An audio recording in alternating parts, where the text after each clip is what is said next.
Welcome to Luminous Enlightenment. Thank you so much for joining me today.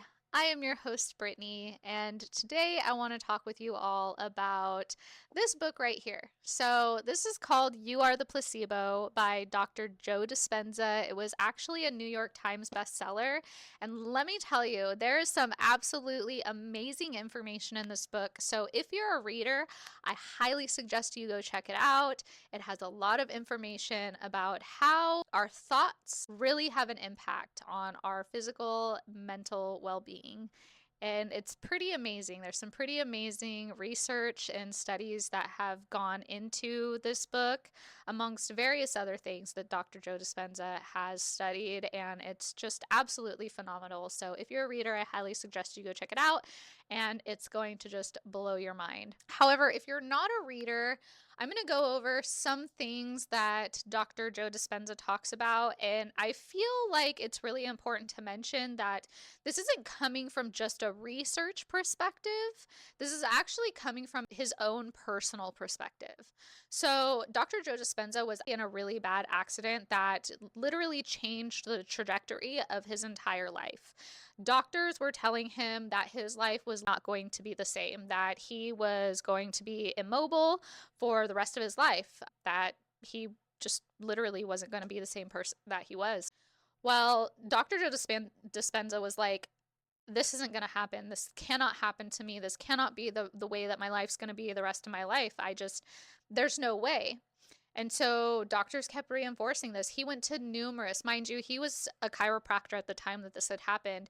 And so he had gone to numerous different doctors, and all the doctors kept telling him the same thing. Like, your life is just not going to be the same since this accident. Like, you're going to have to adapt to a new way of living. And he just wouldn't accept this. So he started changing his thought process, and he started changing the way he viewed things. I mean, he was down and out. He didn't have anything else to do. So the only thing he could really do was change his beliefs, change his thoughts, change the way that he was doing things before. And he started taking the time to meditate.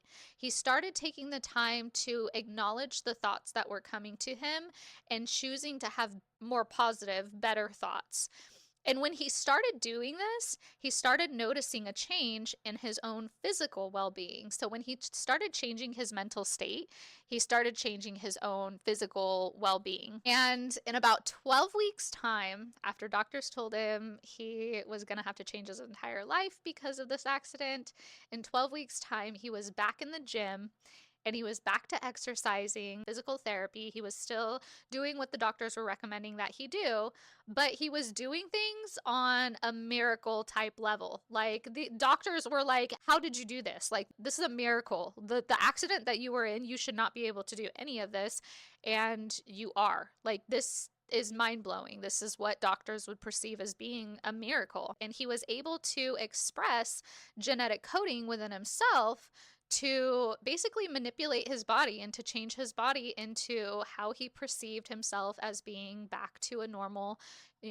regularly functioning human being. And he was able to change his mind so much that it changed his body, which is absolutely phenomenal. Now, because he experienced this in his own way, he decided to start teaching people about it. He started to create places where people could go to change their lives, to really take the time to sit with themselves and to meditate and to find that joy and to find that expression within themselves. These people were experiencing various different things. They were experiencing things like not being able to walk. They were experiencing severe depression and anxiety. They were experiencing Parkinson's disease, or they have experienced traumatic brain injuries. These are various different types of people with various illnesses and ailments coming from all different walks of life. And he was able to actually see the brainwave states change when these patients were in a state of meditation. And if you do get a chance to look at the book, there are actual brain scans and information as far as how these individuals' brains changed during meditation.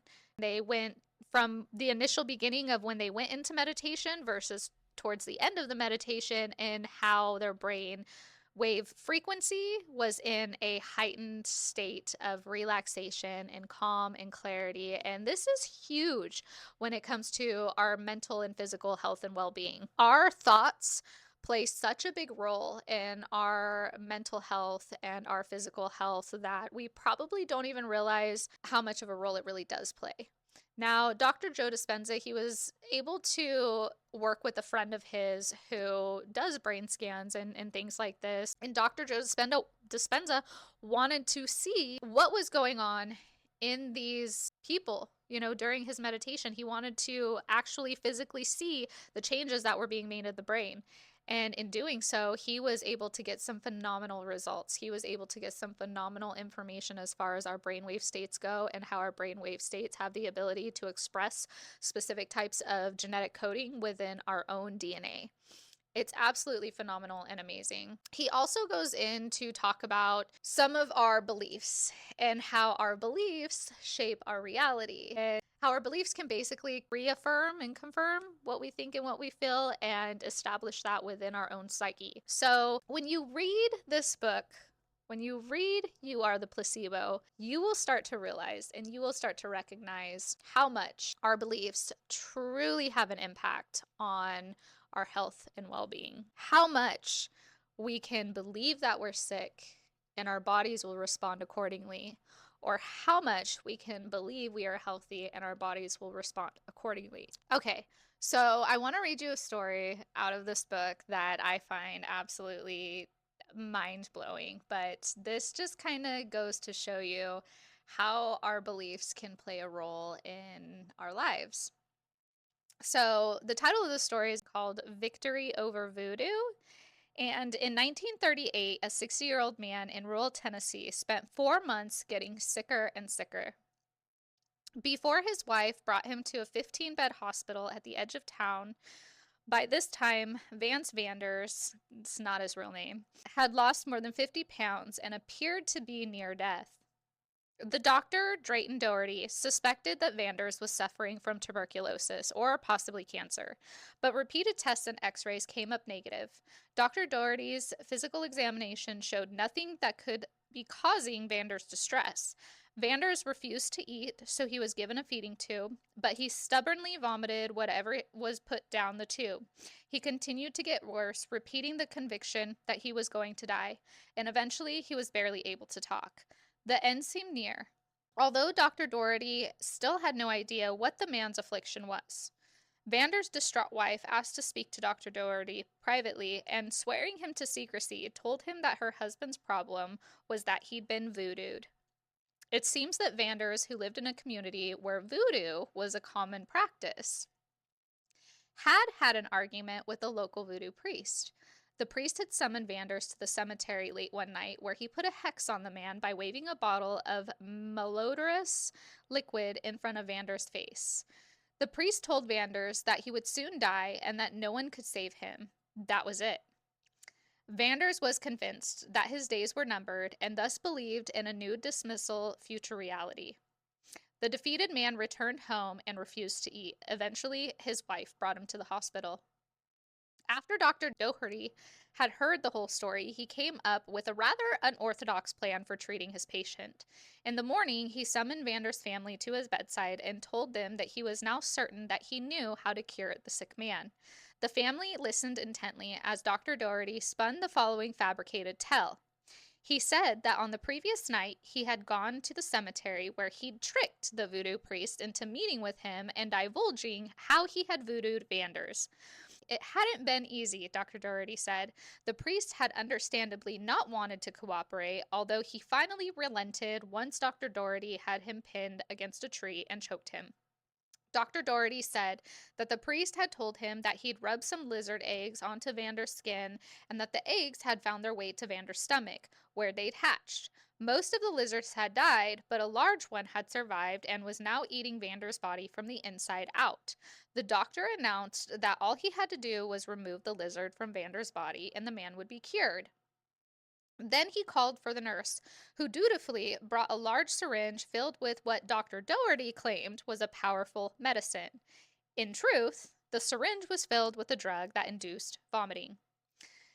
Dr. Doherty carefully inspected the syringe to make sure it was working right and then ceremoniously injected his frightened patient with the fluid. In a grand gesture, he left the room, not saying another word to the stunned family.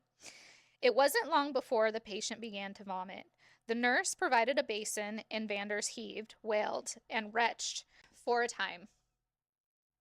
At a point that Dr. Doherty judged to be near the end of the vomiting, he confidently strode back into the room. Nearing the bedside, he reached into his black doctor's bag and scooped up a green lizard, hiding it in his palm beyond anyone's notice. Then, just as Vanders vomited again, Dr. Doherty slipped the reptile into the basin. "Look, Vance," he immediately cried out with all the drama he could muster. "Look what has come out of you! You're now cured! The voodoo curse is lifted!" The room was buzzing. Some family members fell to the floor, moaning. Vanders himself jumped back away from the basin in a wide-eyed daze. Within a few minutes, he'd fallen into a deep sleep that lasted more than 12 hours. When Vanders finally awoke, he was very hungry and eagerly consumed so much food that the doctor feared his stomach would burst. Within a week, the patient had regained all his weight and strength. He left the hospital a well man and lived for at least another 10 years. This man was literally on the verge of death, was on death's doorstep because he believed that he had been cursed.